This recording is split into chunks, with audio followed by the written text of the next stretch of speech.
Good morning, students. Today we are starting with our next chapter in English grammar, that is chapter number 27, titled Compound Nouns and Compound Adjectives. Now, in this chapter, first we will study about compound nouns. So, what are compound nouns? Compound nouns is an expression that is made up of more than one word and it functions as a noun. Means, compound nouns is a mixture of two or even more than two words and they can function as a noun. For example, personal computer, swimming pool, high school, etc.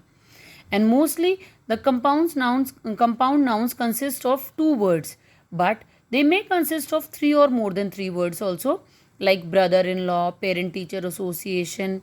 And one thing that you have to keep in mind is that we'll put hyphens between the compound noun, between the two words of a compound noun, or like example, pen friend, babysitter, letterbox, etc. And compound noun consists of either two nouns, means both the words in a compound noun may be nouns and they may be one adjective and one noun.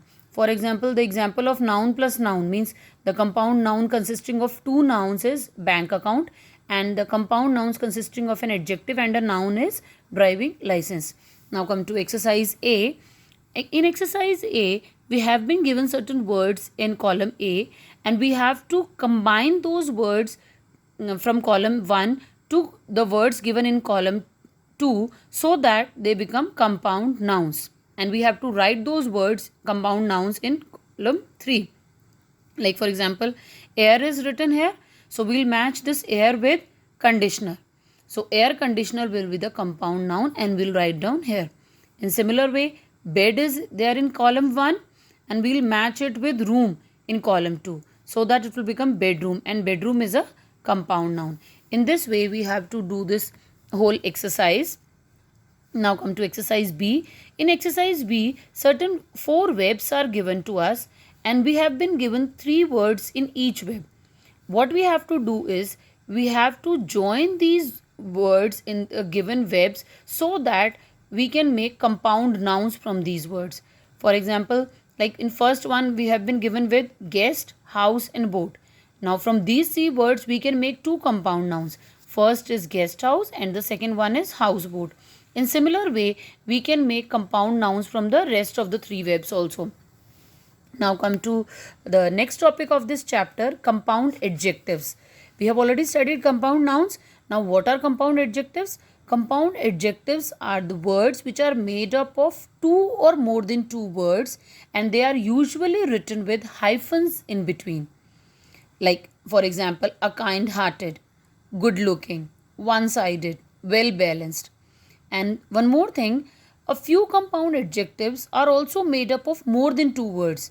Like if the compound adjective is made up of 3 or more than 3 words, then we often put hyphens in between when they are in front of the nouns, and we use them without hyphens if they are used as complements.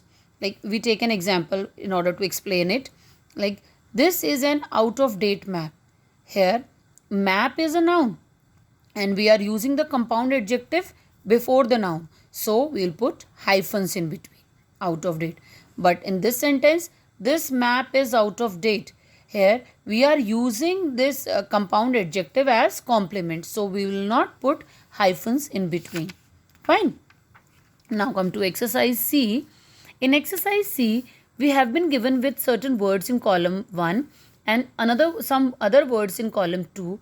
What we have to do is we have to match the words from column 1 and column 2 so that we can make compound adjectives. And after making compound adjectives, we have to add suitable nouns to these compound adjectives. Fine.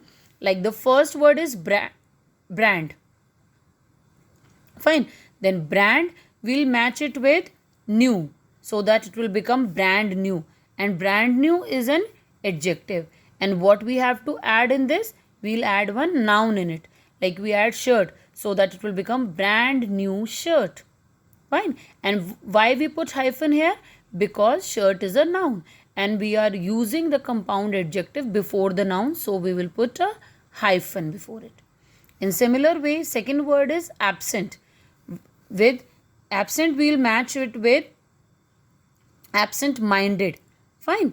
So absent-minded will be a compound adjective, and we'll add this a noun after this adjective, that is professor, so that it will become absent-minded professor. Here also professor is a noun, so we'll put hyphen here. And in all the cases, because we have to add a noun after these compound adjectives, so we'll put hyphen after hyphen in between all these compound adjectives. And I hope this exercise is clear to you. Now you can do the rest of the parts. Try it out on your own, all the exercises A, B and C, and revise the chapter thoroughly. Thank you.